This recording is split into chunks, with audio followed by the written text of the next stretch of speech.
Is we live? Is we live? Is we live? Yes, you're now tuned to the Rare Podcast. Of course, I'm your host for the most, NK, aka the man of the hour, too sweet to be sour. And we are joined by a very, very special guest. So without further ado, I'm going to let her introduce herself. Madam, tell the people who you are and what you do. Hello, everyone. My name is Jesi, and I am, I would say, a content creator now. Yes. So a weird phrase. I don't think I associate myself with that phrase that much. And I make a lot of different type of content, but a lot of it is rooted in storytelling because I would say it's one of my passions.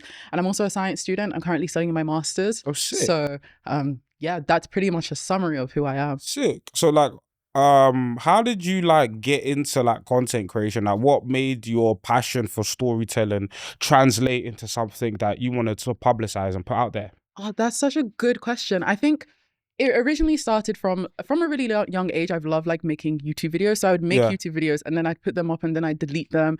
And I had a phase where I was like doing study videos and then I delete them. And then I had a phase of doing vlogs and then I delete them. And then when I graduated from my undergrad, I wanted to do like a mini series with my friends, but then all of my friends were unreliable. They all kept canceling on me. So I was like, right, I'm going to do the mini series by myself. And it ended up developing into like a podcast and I was exploring different topics. So I was like, okay, if I want people to listen to my podcast, I need to start posting on social media. Yeah. And so I'd post on TikTok, and then they always tell you on TikTok, post everything, like randomly, not just only one type of thing, but post the variety of who you are. And then I would always find that the ones where I'm talking about how much I love storytelling, people could tell my passion from it. And I was like, okay, like people like this, so let me continue going on with that track. What would you say is your earliest memory of a story that really like captured your imagination? Oh, that's such a good question. I remember, which is really funny because they're releasing a film from it. I really love reading. I've always been a very big bookworm. And so I remember when I was like 4 or 5, I read like this massive fat book called The Magic Faraway Tree by Enid Bolton. And I just remember I read that book 4 times in a row. And I remember my dad, like my Nigerian dad, was so happy. He's like, she's a reader. Yes, she's so smart. But I just remember loving the world and seeing like the pictures so vividly in my brain.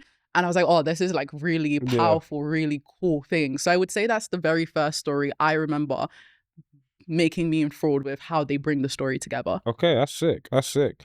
And it's interesting because you said you're studying neuroscience? Yes. So it's interesting, like, because you come from a very like scientific background. Are you somebody when you're analyzing a story, are you quite analytical? Are you looking for like what are you looking for when it comes to your stories? What are you looking to get out of your stories? Well, I think I'm a creative person that's quite analytical in nature because that is the discipline in which I explored. And I think my interest in science has always come from understanding the world. And I think stories are also about understanding the world too. So I think they're quite linked in that manner. So I think when I'm breaking down stories, I think first and foremost, you look for an emotion that's evoked. Does it evoke emotion in me? Does it make me happy when it's supposed to make me happy? Does it make me feel sad? Does it make me question things about myself and the world? And then when I feel an emotion, I question how did they bring that forward. So I think it comes from an emotional place first, and then I deconstruct very analytically. Okay, how did it do this? Was it music? Was it what did they do to make me feel this way? I think that's how I approach it. That's amazing. Well, before we get into like the main topics, I want to play a little game with you, and it's a simple game of one's got to go. So I'm gonna give you 4 options, and you've got to pick one thing out of the 4 options that has to be erased forever. I'm really good at these games. Cool. I'm very decisive. Cool. So we're talking about super animated series. So the Young Justice series. Okay. X-Men 90 series, which includes the new reboot. Okay. Spectacular Spider-Man. Okay. Or Justice League, and that includes Unlimited. Spectacular Spider-Man. Sorry. Oh! That's actually quite easy. I was a bit scared when you started off with Young Justice. I was like, oh, am I really going to struggle? And then you did X-Men and you Spectacular Spider-Man. I was like, okay, I can live with that. I've been wounded. I've been offended. What would you pick? For me, out of that thing, it has to be either it's probably Justice League or it's probably Justice League. No. Probably Justice League. I think Spectacular Spider-Man is the best Spider-Man adaptation. Peter Parker Spider-Man adaptation ever. Like, I think that it for me, it provides the definitive versions of so many Spider-Man characters. Okay. When it comes to the relationship between Peter and Gwen, even the introduction of Mary Jane while Gwen is still present, and I think people forget about that a lot. That whole crossover. Yeah, and I think it really handles the ensemble of the Spider-Man universe better than I've seen any other adaptation do. And it's granted, because it's in the medium of television, it has more time. But then there's been so many other television adaptations that haven't quite hit the mark, whether it's Ultimate Spider-Man, whether it's, I can't remember the one that came right after Ultimate, but I think Spectacular is the one. The Amazing Spider-Man? I think, was there Amazing Spider-Man animated series?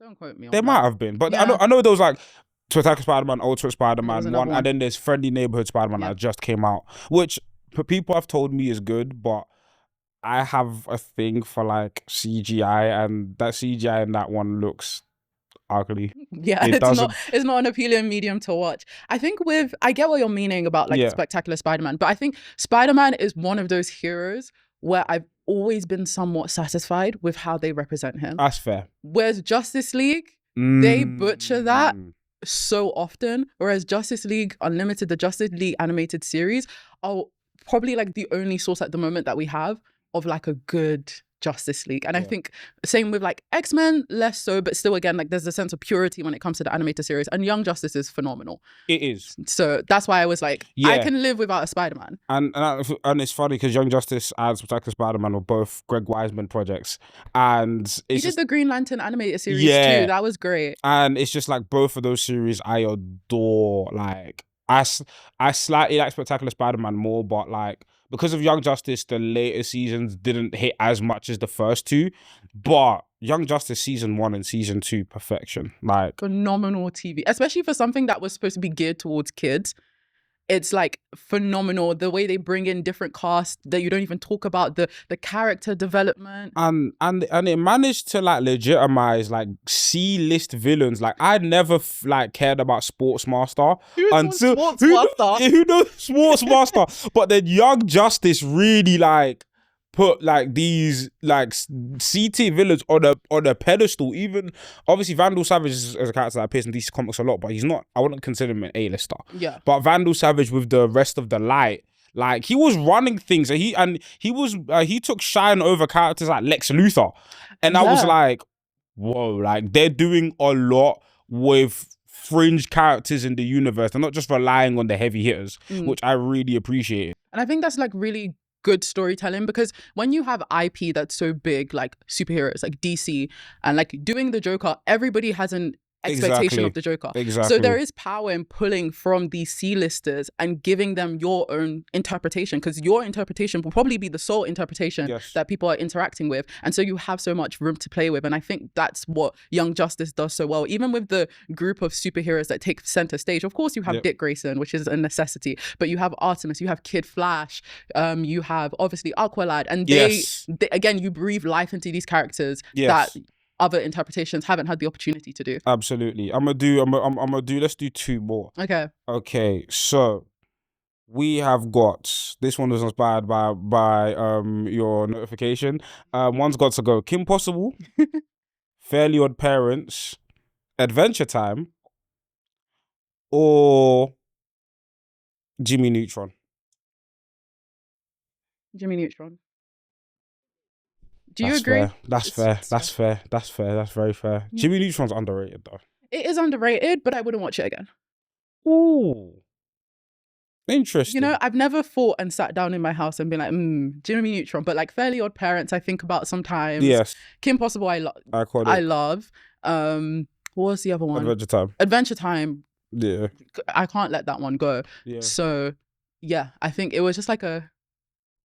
And to bring it all together, we're going to do the channels. One's got to go. Ooh. Disney. Okay. Cartoon Network. Nickelodeon. This is actually probably the hardest one. Yes. You got to think of the catalogs of the bodies of work each channel has. Because I think with all 3 channels, I fell in love with each channel at different stages. I think the channel I hung on to in my later years was probably Nickelodeon, but that's because the content was probably more geared towards like teenage. Like Victorious felt like, even though they were all shows dedicated to preteens, Victorious and iCarly felt tonally more adult than Sweet Life on Deck. Yeah. Or than the Wizards of Waverly Place, even though they were catering to very similar audiences. And then Cartoon Network, in terms of like legacy, like I feel like they've had the most longevity. If you think of like Dexter's Laboratory, which is a series that came out late 90s, to some of their later creations like Steven Universe, which was like very much in the mid to late 2010s, like the longevity of that channel and the amount of Powerpuff Girls, Ben 10, Adventure Time, you know, then you've got the other shows, Kids Next Door, Amazing World of Gumball, Amazing World of Gumball. Then you got shows that, you know, that should have got more like Generator Rex. Like, yes, isn't that on Disney? Was that no, that was Cartoon Network. Okay. Yeah, because they had the Generator Rex and Ben 10 crossover. Yes. Oh, you're bringing back memories. Yeah. Which one? Do you know what it is? I think Disney is like a classic in everybody's childhood, but they do have a lot of junk. They do have a lot of mid-tier things, and they have very few like that rise to the top. But when they do rise to the top, it's good. Like Gravity Falls, phenomenal. Recess is a classic. Yeah, Recess is a classic. Even if you look at like their shows like That's So Raven, they're shows that rise to the top. Nickelodeon, Avatar: The Last Airbender. Yeah, it's one of the greatest things ever. If I can't let go of that. Do you know what I mean? Like I can't, like, even when I was thinking, it makes sense to do Nickelodeon, Avatar: The Last Airbender rings in the SpongeBob as well. Yes. Fairly Odd Parents, Danny Phantom. Yes. So I actually think I'm gonna let go of Disney. I agree with you. I think Disney, like, and it's weird because I think Disney has the more noticeable shows like High School Musical, and it's created a lot of like the pop icons we see today.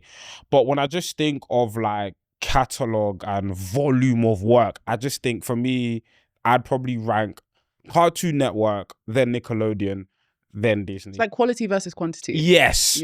Yeah. Cartoon Network is just like, I think, like I said, Avatar: The Last Airbender, out of all three channels, probably like my favorite thing they've created. But then it's just, like I said, Cartoon Network just has like Ben 10 was a global phenomenon. Like it was different. It was just a crazy period in time, and they made that franchise. It's still going on today, and that franchise came out when I was still a kid. Do you know what I'm saying? So yeah, man, that was One's Gotta Go.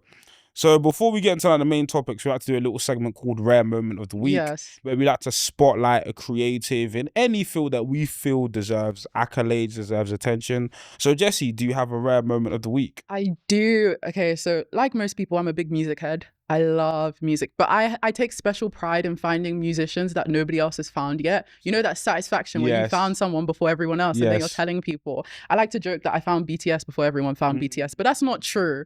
But like, it's true for me. Okay. There's this group called Watermore. Okay. I don't know if you've heard about it. They're like a rap music collective of like young, like a group of friends in America. And what attracted me to them initially was they had promotion videos for their album where each member told their story of how they discovered music and how they got into the collective. And it's cinematic, you know, it's the way it's filmed is gorgeous. You have like all of these different perspectives, and you're shocked that these 5 guys in the middle of America are able to produce something that's probably rivaling some of the promotions of very big established artists. There's an intention of trying to communicate what the music means to you and what music means to them as a whole, and you connect with that. And they recently released their first EP, and it's like, I was telling my friend earlier that the music is given, I feel like there's a melancholiness in Gen Z where we're like having nostalgia, or we're like having a sense of loss for things that we were promised when we were kids and we looked up into adulthood, and now we're here. It's not there, and everything's ruined. And I think they communicate that, even when maybe not with lyrics, but in the sounds of their songs and the clinks of like bar drinks, of saying, I'm not satisfied in this friendship, I'm not satisfied in this relationship. I think they communicate that so beautifully, but not enough people know about them. So that's who I'm going to spotlight this week. Say the name again. Watermore. Big up Watermore. My rare moment of the week is on the music topic, and it's an art. I've been very happy with the way the UK has been pushing a lot of like singing acts. Not specifically R&B, but R&B singing acts. And this artist, she doesn't quite, I don't know where to place her genre wise, but her name's Amma, formerly known as Amalu. She hasn't released a project since 2023, so this is me begging her to come back. But I think Amma is an artist that has such a rich raspy voice, and I just love her tone. I love her tonality, and I think her sound, I'd recommend a few songs. Same Old Ways, North Side. Her voice is just so distinct, and I think now that the UK is going through, like, in my opinion, like a renaissance period in terms of like singers. I mean, we have Ray, we have Sasha Keeble, we have El Mean, you know, K1 is coming out. You know, I feel like we are in such an amazing period when it comes to like UK artists and UK singers, that I think, you know, she just definitely needs to come back and throw her hat into the fold, because like her stuff is amazing. So yeah. May I ask a question as like a follow-up? Sure. So in terms of the UK music scene, right? Because we see, I feel like when you track across periods of time, you see like there's a lift, there's hype, and then something crushes it. What do you think is crushing it, and how do you think we could like pivot in a way that we can keep this momentum going? I think it's very much, I have this conversation, but my audience are going to be sick of me having this conversation, but like it's an important one. I think it's an infrastructure issue. I feel like right now, well, let's keep it on the singers, in the singers place. Ray was making music in England for years, like she was for years, and she's openly spoken about artist mismanagement. And then what she's gone and done is, I think, seeks some sort of American representation, and then now look at her.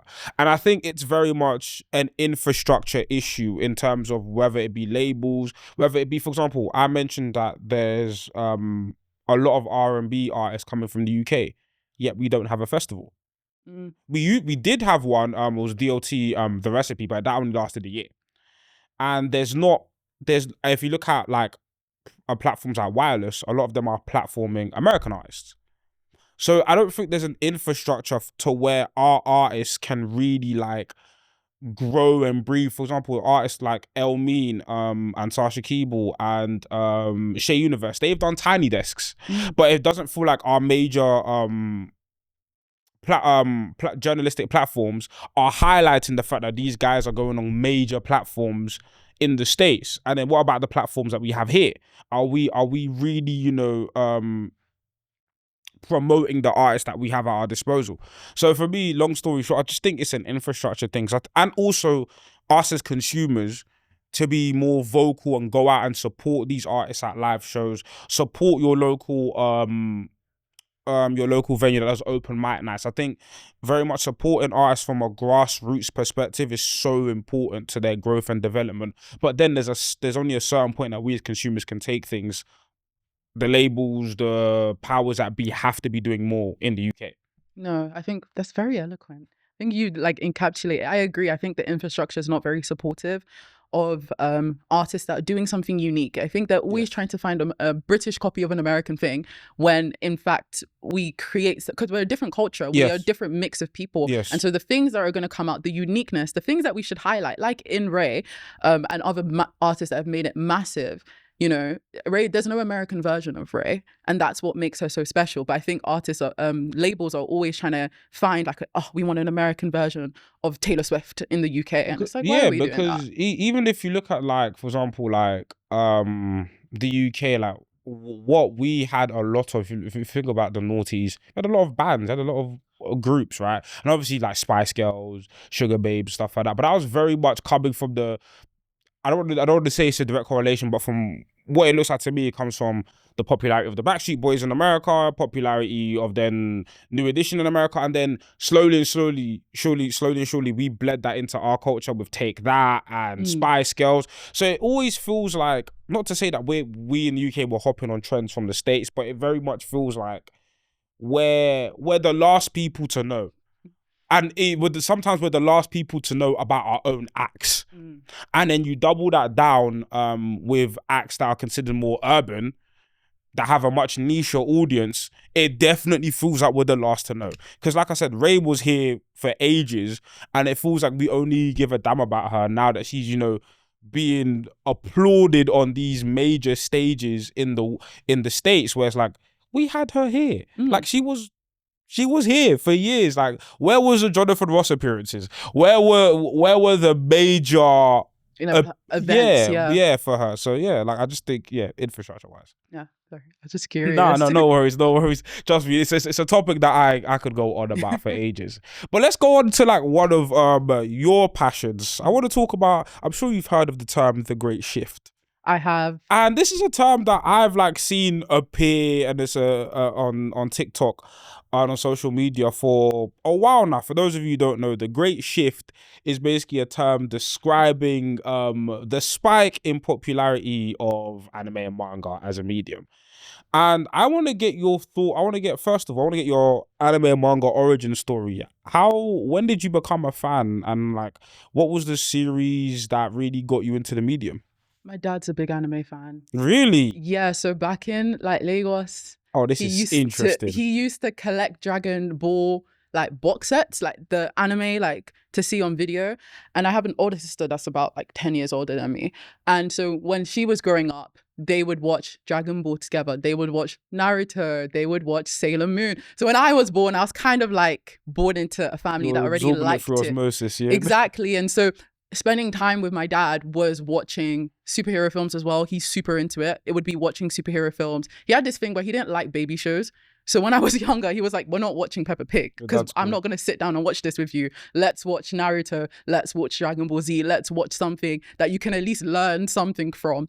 And so he's the one that got me into it. And so when, you know, I got access to the internet, I was just kind of doing my own thing. Just what anime, watch this. Okay, cool. Watch this. Cool. And now I'm giving my dad recommendations. So that's pretty much how I got into it. My dad was into it. And did you, and have you noticed, like, because you've been into it for like, I'd say most of your life. When did you notice that there was a spike in popularity? Like, I think anime and manga was always like this niche thing. Yeah. Like when you go to school, even when you get recommendations, it was always word of mouth. And it was always a thing that if you said you were interested in, it would be like, oh, really? Like, you know, these cartoons, it's like weird. And then I'd have more friends that would show interest in it. They would ask me for recommendations, or I'd find more people to talk about it with in school. And then I think it was the pandemic where I really, really noticed a shift of like people just like, I'd go on social media and like people are doing fan edits of One Piece, and they're doing fan edits of this, and then, you know, Crunchyroll is like spiking like crazy and everybody's getting it. And I think it was definitely the pandemic where I noticed there was a great shift, and it was cool to watch anime anymore. It was cool to watch anime now, and it wasn't this weird niche thing anymore, which I love. I love that more people are getting into the media. I love it. Do you know, it's very interesting because, funny enough, like one of my degree essays was about the influence that anime has had on Western cinema. And I spoke about movies like Akira and so on and so forth. But it's interesting because I grew up watching anime just from before I even knew it was anime. And I feel like most people's early memory of watching cartoons involves an anime. Pokemon, Yu-Gi-Oh, Beyblade, right? But I think a lot of those people, a lot of the time, at that point in time, we didn't recognize anime as like its own kind of distinct medium. And we kind of funnel, like, people, if you tell them Pokemon's anime, they'll be like, oh yeah, but it doesn't process, right? And I think slowly but surely through series, like for me, like my first proper anime that I acknowledged wasn't anime, was Naruto. And then over time, like I remember when Attack on Titan first dropped, which was around like 2012. And I remember being on, you know, the dark ages of Twitter, the medieval ages of Twitter, and I knew that series was like one of the ones that really got the ball rolling. But it's interesting how, like, and the reason why I'm talking about the Great Shift is interesting that an overtly Eastern medium is getting so popular in the West. If you look at like things that we normalize, like because of anime, like Japanese names or pronunciations are a lot more normalized. And I think it's very interesting, because especially when it comes to the States, like a lot of the stuff we consume comes from Hollywood, is very Americanized.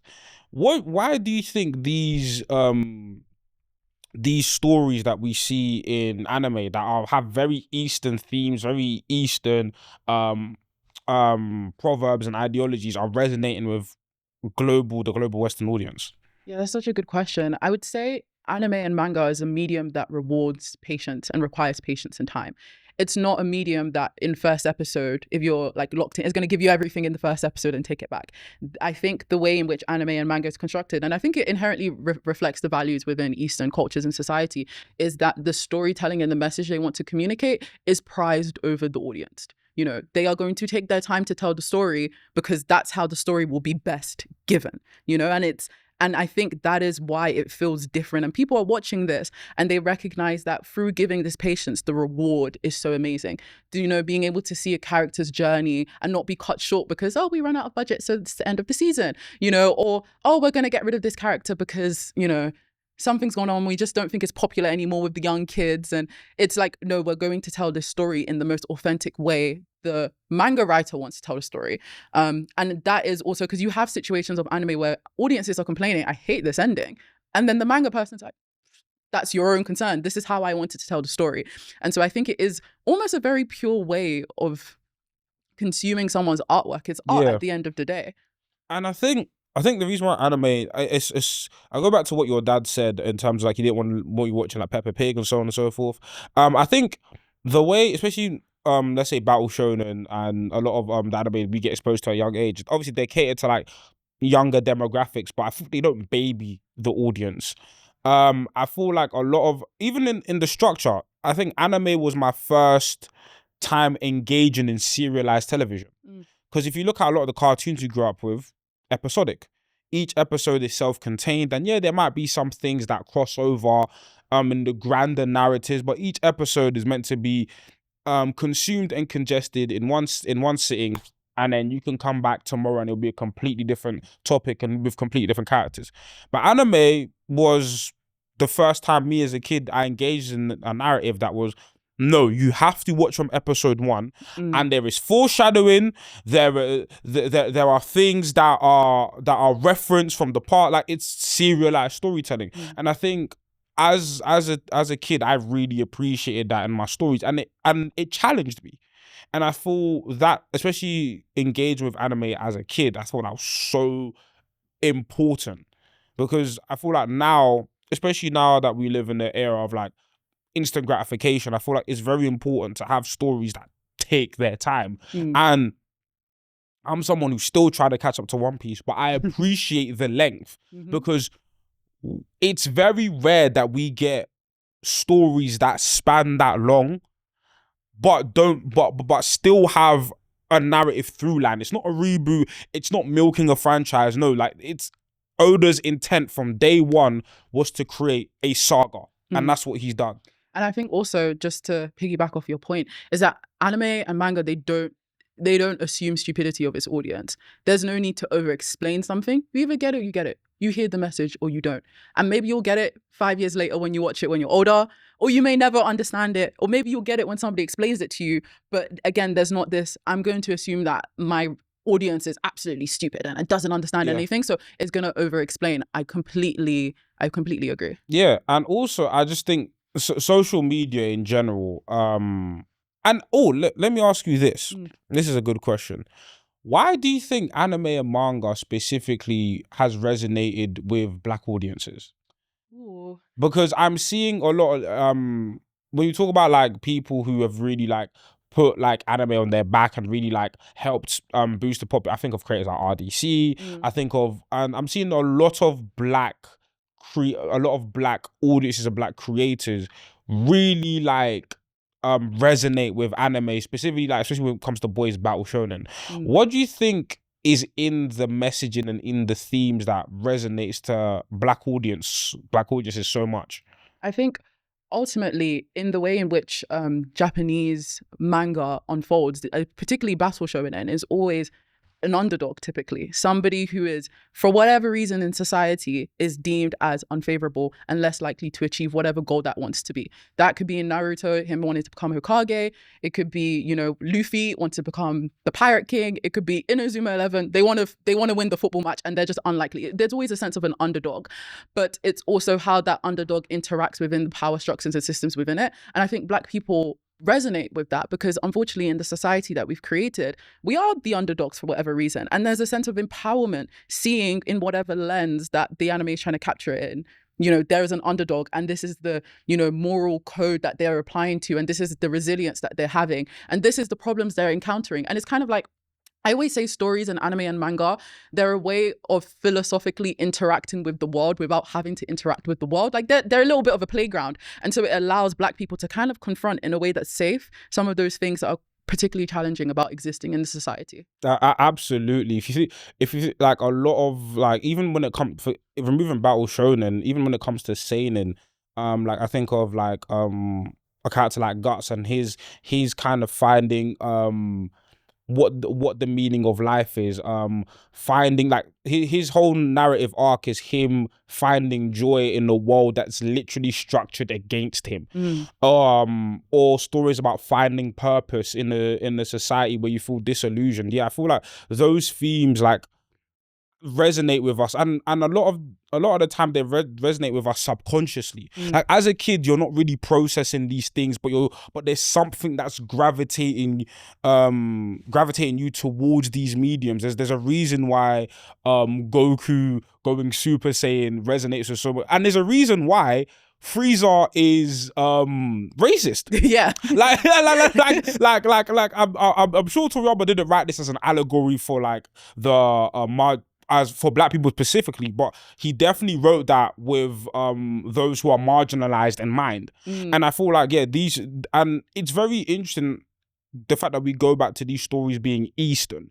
I can't make a commentary on Eastern storytelling as a whole, but I think it's very interesting that stories from the mediums from the East have resonated with people who have been marginalized by Western society. Yeah. And I think that parallel there, it's so fascinating. It's so, and also if you look at a lot of Western storytelling, you can kind of trace it back, like with everything, to ancient Greeks. Yeah. You know, very Aristotelian ideas of, you know, man versus man, or like this Greek, you know, the Greek hero is perfect, you know, when, you know, his dad is a god, you know, he's super like built and he has challenges in life, but he's genetically and divinely predisposed to be perfect, to complete all of these challenges, you know. And obviously again, there's still interesting storytelling mediums with it, that whereas I think Eastern storytelling takes very the opposite. It's again like this whole notion of the underdog, and it's not they're probably not the most perfect person, and maybe it's because, again, I can't speak on Japanese philosophy the best, but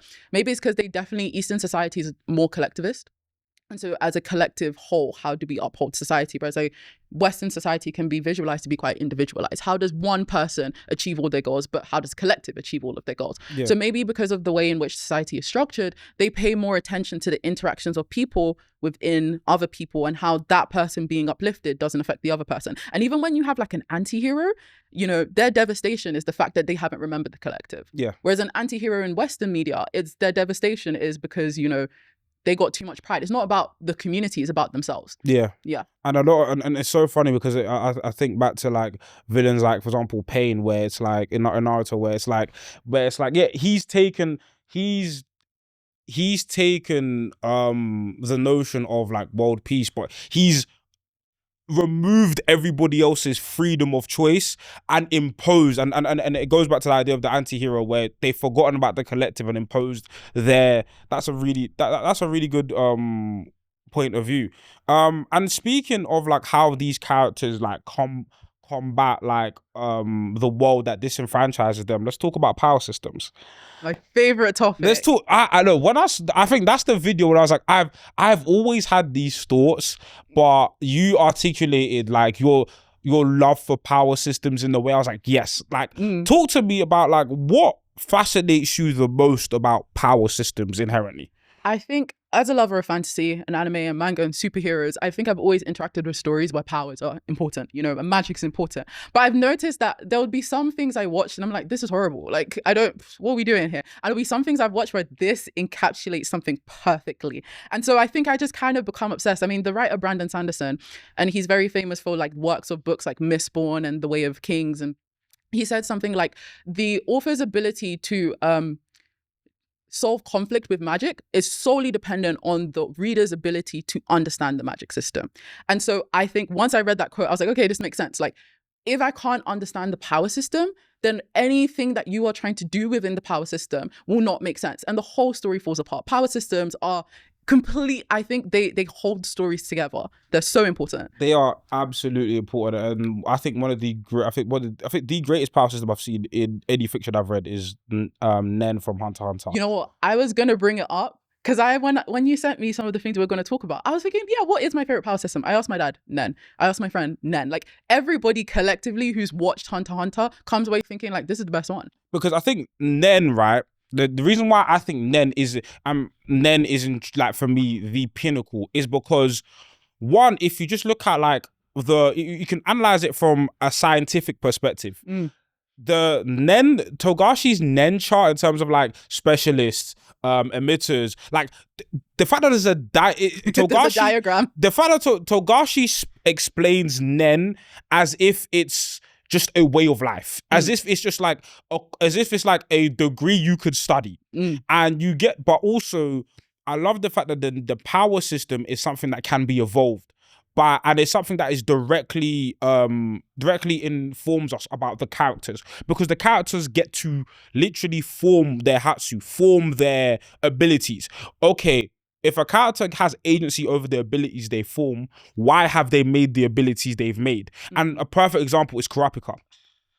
Best use of Nen and power system in any media. Because his power system is very tunnel visioned. It's specifically, how do I combat the members of the Phantom Troop? Yeah. And I find the fact that he uses chains so poetic, because yes, he's chaining his opponents, but he's also chained himself to this path of vengeance. And then have you read the manga? No. Okay, I won't spoil. Okay, I won't spoil. Yeah. But it's the fact that all of his abilities are directly tied to this singular focus, and the fact that he becomes slightly ineffective when he's confronted with people that aren't in the Phantom Troop. Yeah. I just feel like, and then the idea of Gon sacrificing his entire potential's worth of Nen to combat Pito, which serves as a parallel to just like, I think Nen is such a amazing power system because it tells us, it informs us about the characters and what they want, while also being an engaging power system that creates a lot of dynamism in fights. No two Hunter x Hunter fights are the same. Yeah. In Hunter x Hunter, you could have a dodgeball game be just as intense as a Heaven Arenas fight. Yeah. And I just think Togashi is an absolute genius for creating that. I'd love to add, because all of your points, like tick, tick, tick,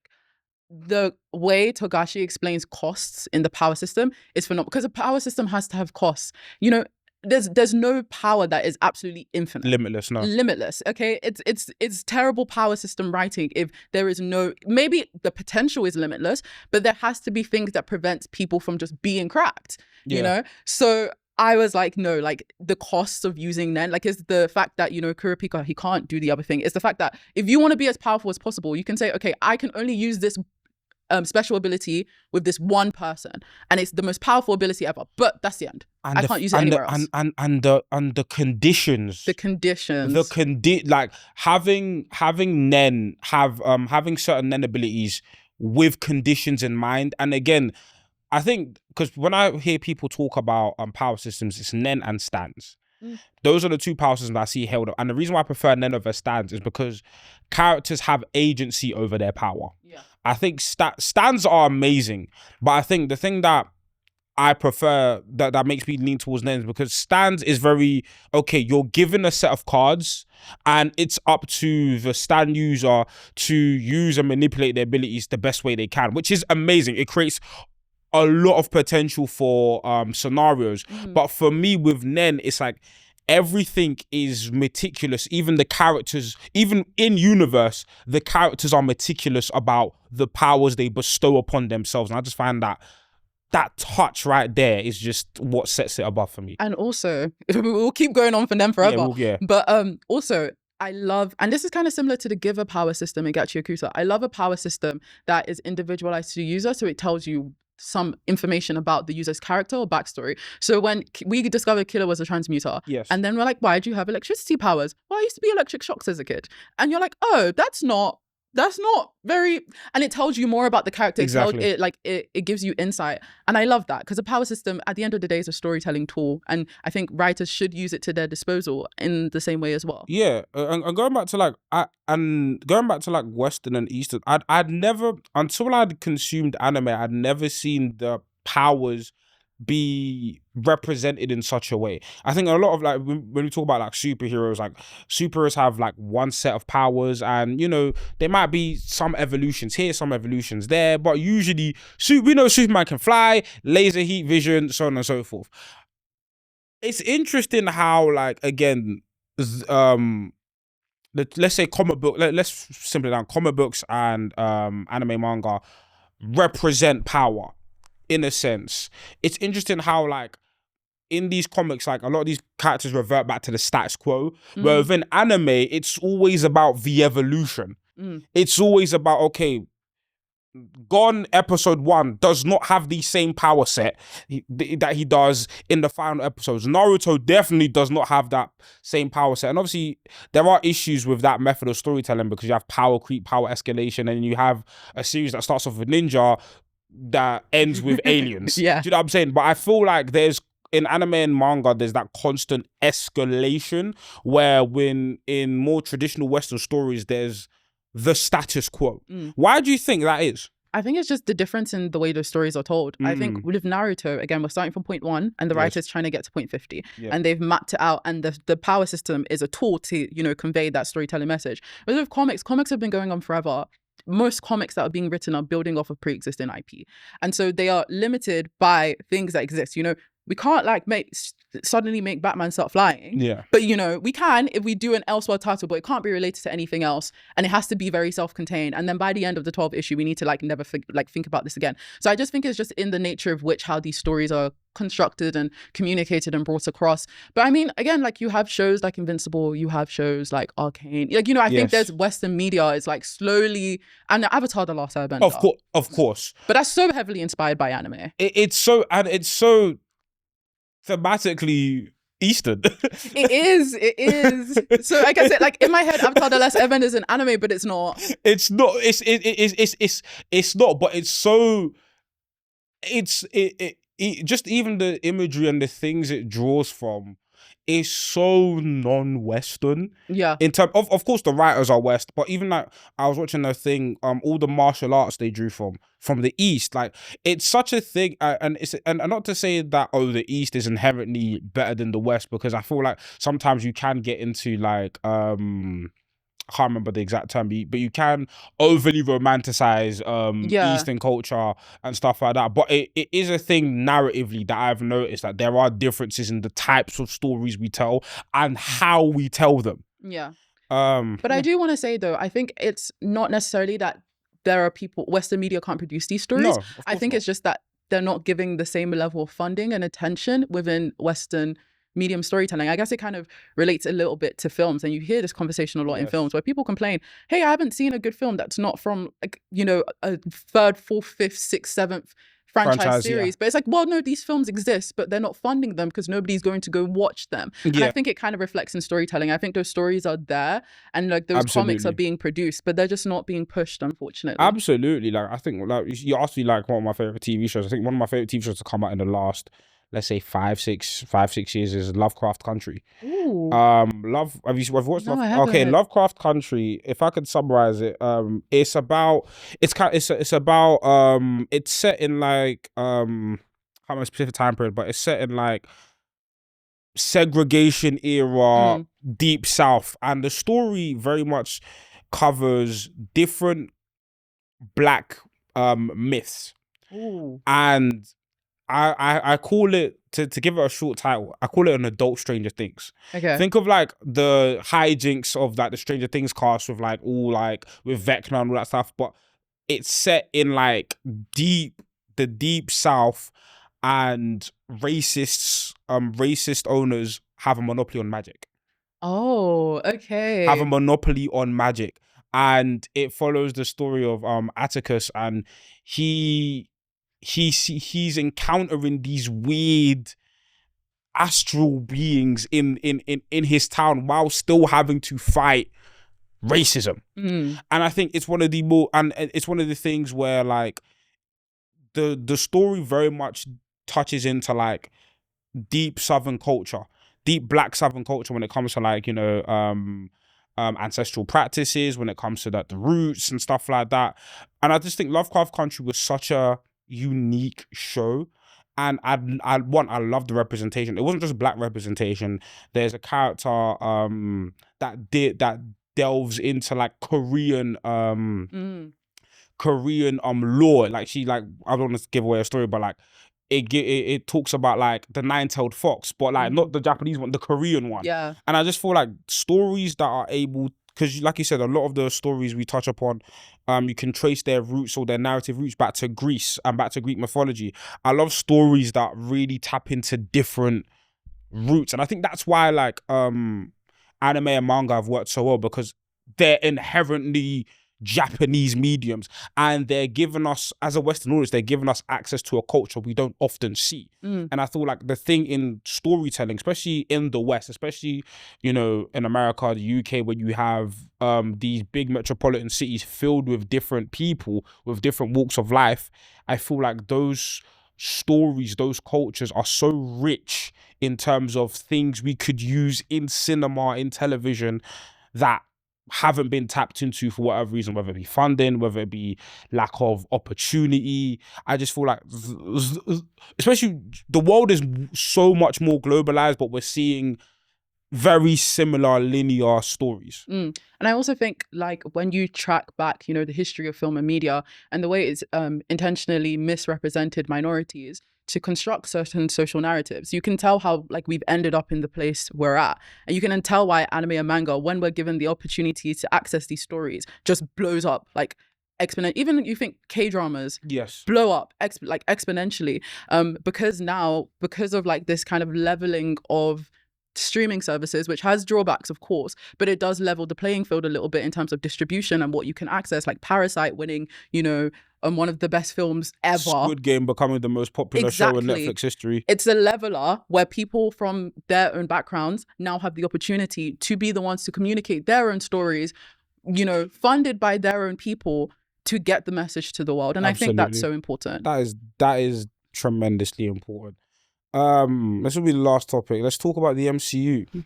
What are you? Let's get your general thoughts of the MCU. Like, talk to me about your MCU journey. Like, were you somebody who was already invested in the beginning, or were you somebody who joined, you know, the craze later on? And then what are your thoughts now? Talk to me through your journey. Yeah, so like, of course, with my dad being into superheroes. Yes. You know, grew up, we watched all of the Spider-Man, like, you know, before the MCU, we watched the X-Men. You know, I was a Marvel girly. I am more of a DC girly now because I read the comics and things. Nice. But I was a Marvel girly. I was like, no, this makes sense. I put Spider-Man, everything.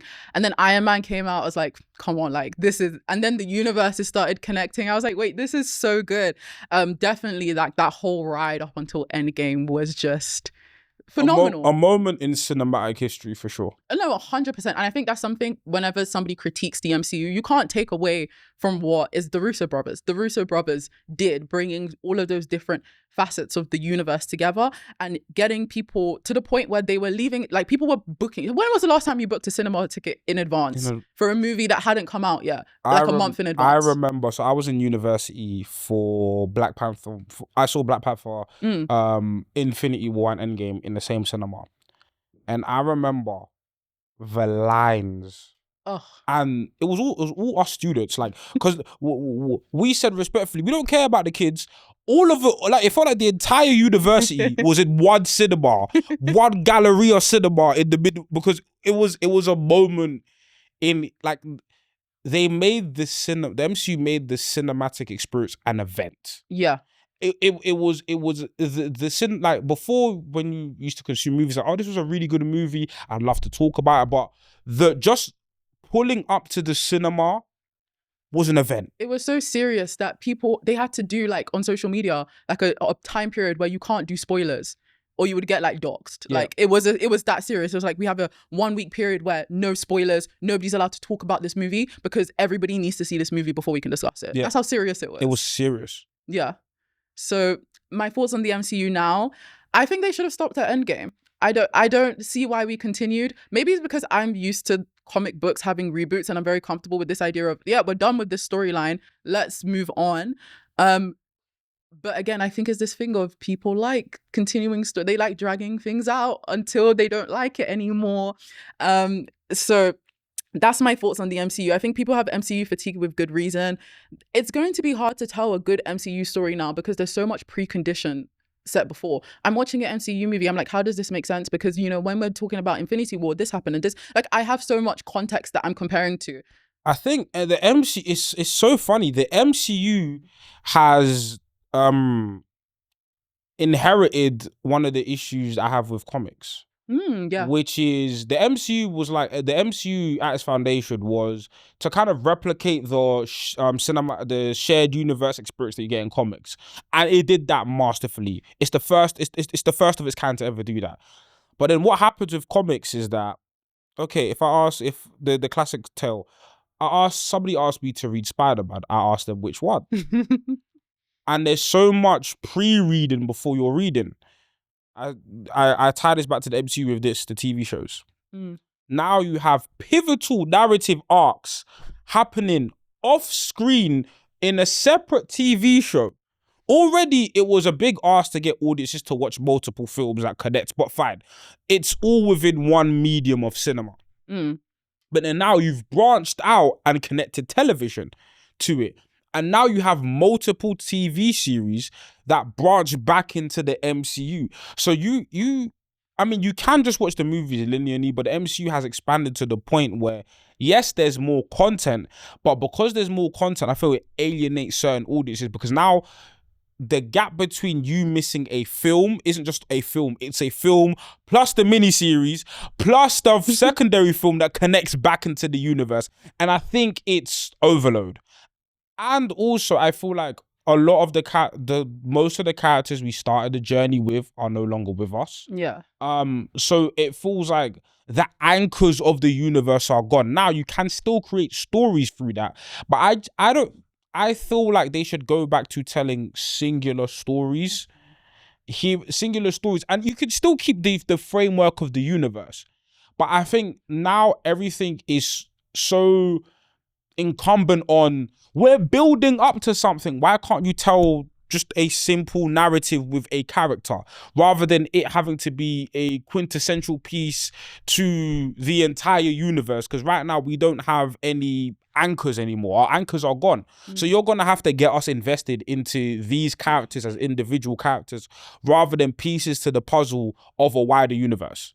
I completely agree. I also think that I'm not opposed to having characters dip in and out. You know, you have one character show up in a Spider-Man film. Great, amazing. That's a little niche thing for me because I've watched it, but it shouldn't be to the point where I'm taking my non-comic book friend and she's like, who's that? Who's that? Who's that? And I'm like, well, from this TV show and this TV show and this. But I also have a problem with the MCU because there's certain hero, like I liked how everything built up. I thought it was amazing. But as I get older, Spider-Man shouldn't have gone to space. You know, my Spider-Man should not be facing an intergalactic threat against the universe. My Spider-Man, oh, you've touched something. My biggest issue with the Tom Holland franchise, with the Tom Holland series, is that where is the neighborhood? Spider-Man is a character that's quintessentially tied to New York. Yeah. He's friendly neighborhood Spider-Man. Even in Infinity War, he says to Tony Stark, how could I be friendly neighborhood Spider-Man if there's no neighborhood to save? But we never see him interact with his community. He's never saved his neighborhood once. The first movie was in Washington, D.C. Second movie, he was gallivanting in Europe. The third movie was a crossover movie, which people love No Way Home, but I felt like it was a great event. But for me, the fanfare felt unearned because I felt like Spider-Man hadn't gone through his arc of being New York superhero yet. And that's just what I want from my Spider-Man stories. So obviously there's a lot of subjectivity there, but for me, I agree with you where it's like Spider-Man, if you're going to have the Spider-Man being in space should feel like a bigger moment because we've seen him tied to the streets. It should be a fish out of water feeling. But instead, it just felt like, oh, yeah, he's one of the lads. Yeah, like, why not? Why not? Give him an oxygen mask, send him up. It just, I get what you mean also. And I think there's something to be said about Spider-Man's character is so beautifully about his community and how he connects and how he's awkward and how he's unsure and how because Miles Morales, the Spider-Verse, does this beautifully. Beautifully. And it's like how it's like this like taking on the Spider-Man role is something that's quite heavy and weighty. And unfortunately, because it did exist within the MCU, and again, this is what's happening with movies like Shang-Chi and like other IP that's coming out from the MCU, because it has to exist within the MCU, characterizations and these important story developments get doxed. Absolutely. Yeah. And I love the fact that you brought up I think Into the Spider, depending on how obviously the trilogy ends, but I think it's a massive feat narratively what those movies do, because they literally, the movies are the second point, multiverse, but the movies are so character focused. Miles's journey is, even though he's dealing with these multiversal threats, his biggest issue is being understood by his family. Like, the movies are still very much about community while dealing with these, like, it's not lost to me that the movie very much popularized the term canon event. Yeah.